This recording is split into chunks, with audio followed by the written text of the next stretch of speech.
At time of writing, most summer 2016 anime have aired at least 3 episodes, which is about the point in the season when a large majority of viewers will arbitrarily decide whether or not they continue following a series to its conclusion. After all, in between casting your votes in major international elections and intensely contemplating which waifu from ReZero out of 10 would look better on your body pillow, it's quite obvious that the average seasonal anime fan is very busy. Anime is more or less garbage, so this is pretty understandable, but you also run the risk of potentially missing something that is truly awe-inspiring. A show that's legitimately a 10 out of 10 could slip under your radar because no one was there to make a simultaneously unfunny and uninformative video about it. The entire anime community could potentially miss the next Cowboy Bebop or Evangelion because of the closed-minded mentality of, hey, a show about cute high school girls fighting naval battles? That sounds fucking retarded. While it may seem hopelessly optimistic to believe that such a hidden gem could exist, it's certainly within the realm of possibilities. A show that could potentially shake the foundations of this stagnant industry, eliciting hitherto unknown emotions from the most jaded of anime aficionado, collectively raising the bar for the entirety of anime and forever changing the level of quality that we as audiences expect from... Yeah, right. Anyway, here's the shows you probably missed from spring 2016.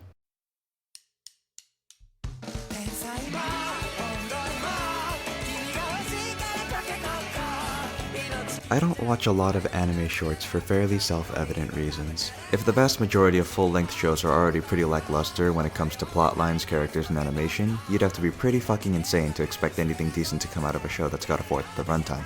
They're either fairly insubstantial, and by insubstantial I mean atrocious, or just downright bizarre to the point that any criticisms I have are avoided by the fact that I can never be sure of what I'm even watching. Like, Onara Goro is a currently airing short about an old guy's anthropomorphic fart that goes around solving problems. And as alluring a concept as that may be, it's not really my cup of tea. Most shorts are appropriately produced by relatively small, no-name studios, big exception being, of course, Studio Trigger. While I harbor conflicted feelings towards cult classic Inferno Cop and more concrete feelings of distaste towards Ninja Slayer, Trigger's brand name recognition and co-founder Imaishi's directorial prowess ultimately got me to give Uchuu Patrol Luluco a try. The show itself is pretty easy to digest.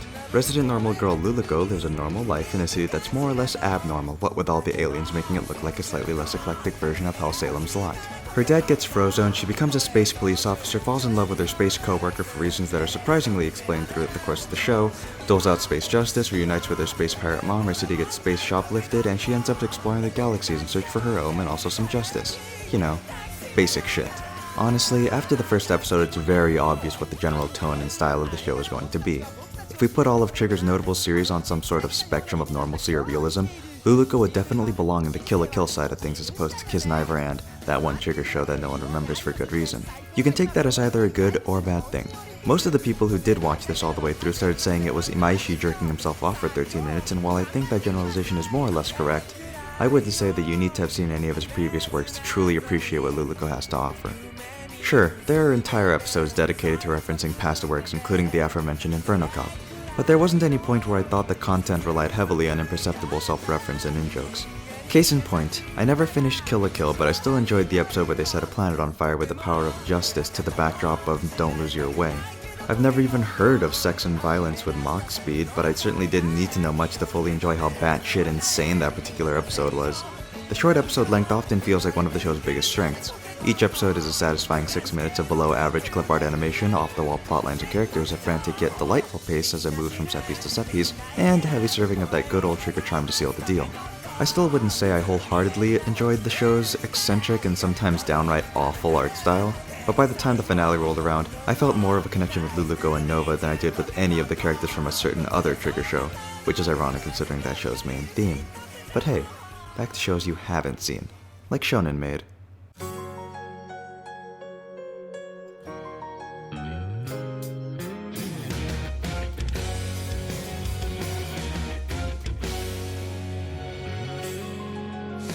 I didn't go into this show expecting it to be one of the best shows of the season. In fact, I didn't really expect anything. This was the only show this season where I didn't really have a clue as to where it might belong on a hypothetical 1 to 10 scale. It's got the childhood bereavement stroke broken family aspect going for it, which really opens up the possibility for some potentially great scenes about sorrow and the ways in which people cope, as seen in Erased and the currently airing Amama to Inazuma. And while I normally eat that shit up like the little bitch I am, they ruin that potential by establishing in the first few minutes that despite the fact that this little shit is in 5th grade, he is so fucking responsible and mature that he probably doesn't even need his parents in the first place. Almost immediately after his mother's untimely death, he goes back to school not out of a sense of moral or fiscal obligation, but because he finished all the necessary chores by himself and had nothing else to do. This kid has just been deprived of any and all familial bonds, yet he's just shooting the shit with his friends and making meta-commentary jokes about how this scenario is a bit too unfair towards a goddamn child. In just 2 minutes, they negated the only aspect of the show that anyone could have had even a slight interest in. I actually forced myself to watch 3 episodes of this show because I had some asinine belief that this poor characterization was just a clever facade meant to fool both his friends and the audience alike, hiding a deeply tormented, vulnerable, and terrified child. But nope! He just gets adopted by an uncle so camp and flamboyant that it further cements how nothing in the show can or will be taken seriously. The show quickly devolves into a stream of wacky and hilarious antics. Look, he just lost his mother during an incredibly formative and emotionally unstable part of his life. Let's dress him up in a maid outfit. I mean, he likes cleaning, so fuck it, you know? Look at this little bitch. And the final nail in the coffin is that if it's trying to be funny instead of serious, it failed because I didn't even laugh once. I actually had 0 expectations for this show and somehow ended up feeling disappointed by how awful it ended up being, which is really the only impressive thing about this shit show. Speaking of impressive shit shows, Big Order was probably the worst show I've seen this year, and it had to beat some stiff competition. Divine Gate was pretty atrocious, I'll give you that, and while I didn't watch the 2nd season of Regular Gate, the fact that they made a 2nd season of that appalling dumpster fire really tells me all I need to know. But this show tops it all. Bad CGI, poorly explained powers with vaguely defined limits and possibilities, step-sibling incest, and a plot that relies on conflicts caused by the ineptitude and idiocy of every single character. That's all par for the course, but that's not all this clown fiesta has to offer. An imaginary pregnancy and subsequent labor period in the span of 3 minutes, fanservice so nightmarish that the censorship rivals Tokyo Ghouls, a main character that inadvertently proposes marriage to his immortal assassin, a veritable cesspool of ass-pulse and grimdark sequences, and a conclusion that could have been achieved at any point in the story based on how broken that protagonist's power was, further underscoring how broken the writer's head must have been when he created this abomination. But despite all of this, Dank Order was by far the best unintentional comedy I've seen in my life, and I actually watched the entirety of Moyoiga. I was fairly convinced that this show was actually a parody of some kind. The random fusing ability that is never explained sufficiently, the female characters inexplicably falling in love with this cardboard cutout that's half Kirito, half Lelouch, the incestuous sex scene that comes out of nowhere and is forgotten just as quickly, the poorly defined motives of literally every single character, it all seemed too blatantly bad. Then I found out it was written by the mind behind Mirai Nikki. And then it all made sense. Yeah, this show is just bad. Real bad.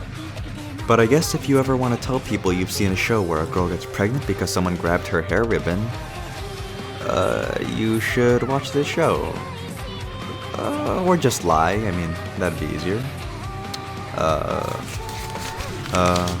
Next is,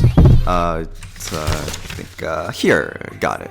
Haifuri takes place 100 years in the future after plates abductions caused many other countries to be submerged. To save the remaining countries, the coastal cities that had been built up were launched into the seas, and the seaborne routes between them expanded. With this expansion, a need for personnel that could safeguard the seas arose.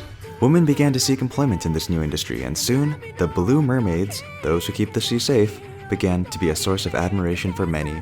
The childhood friends Akino Misaki and Moeka China sought to become Blue Mermaids themselves, and together with others who shared their dream, they enrolled to Yokosuka's Marine High School. That was just the Annie-chart summary. I couldn't really make my own summary for this show because I haven't actually seen it. I mean, look, it's a show about cute high school girls fighting naval battles. That sounds fucking retarded. I mean, come on. Did you listen to that logline? If this show is your thing, you've definitely already seen it, and this show's, I mean, I'm just not down for a show that necessitates the use of a character sheet. Looking at you, Joker game. I mean, it's probably not bad. Heard some good things. I mean, it's probably above average, I guess.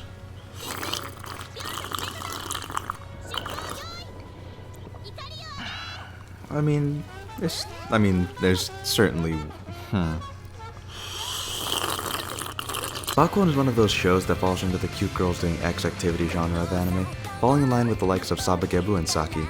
There's always at least one of these in each season, and they're more or less 12 to 13 episodes of insubstantial fluff, and if you're really the type of person who'd like this show, you've probably already seen it. You also probably rated every single iteration of K on a 10 out of 10, and you're currently really into New Game, despite the fact that it's one of the most mediocre shows airing, and you also...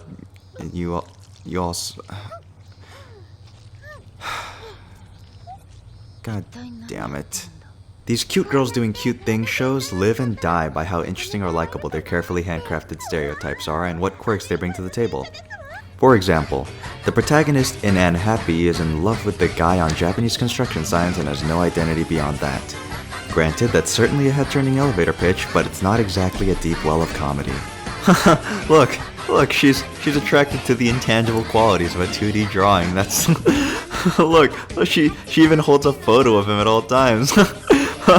What a freak, right? What kind of moron obsesses over fictional Japanese characters, right?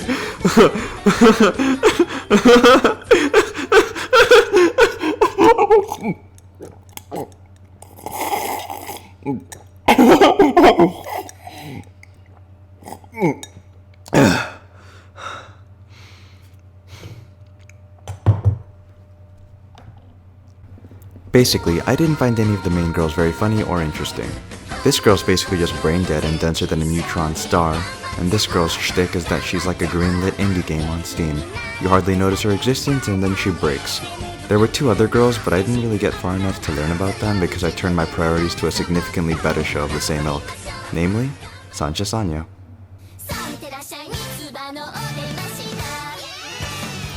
This was the only show that surprised me with how good it actually was. I more or less expected something fun from Trigger with Uchuu Patrol Luluco, but I picked up Sansha Sanyou on a complete whim and it turned out to be my favorite of the season. Sure, it's a cute girls doing cute things anime, so the bar for excellence isn't exactly high. And yes, the characters are all basically one-dimensional jokes in corporeal form, but I would still rate it highly for the same reasons I like Tanaka-kun. Fun character development, spot-on humor, and a cute, lighthearted tone enveloping the entire show. But the most surprising factor Sansha Sanyou had was its incredible animation quality. I mean, it's not exactly KyoAni levels of quality, but Doga Kobo really knocked it out of the park with a lot of memorably well animated scenes. The three main voice actresses are all amateurs, but their performances were great. The OP and ED were much better than they deserved to be, and the main character actually goes through something resembling a character arc. Well, not really. But they tried, and that's really what's important. This show single-handedly gave me a better impression of Doga Kobo as a studio, and currently airing New Game is really doing its best to ruin it all. Is it a 10 out of 10? No. Does it have anything we haven't seen before? Not really. If you aren't into this kind of genre, then it certainly won't be changing your mind. But for what it is, it's pretty good. What the fuck does that even mean?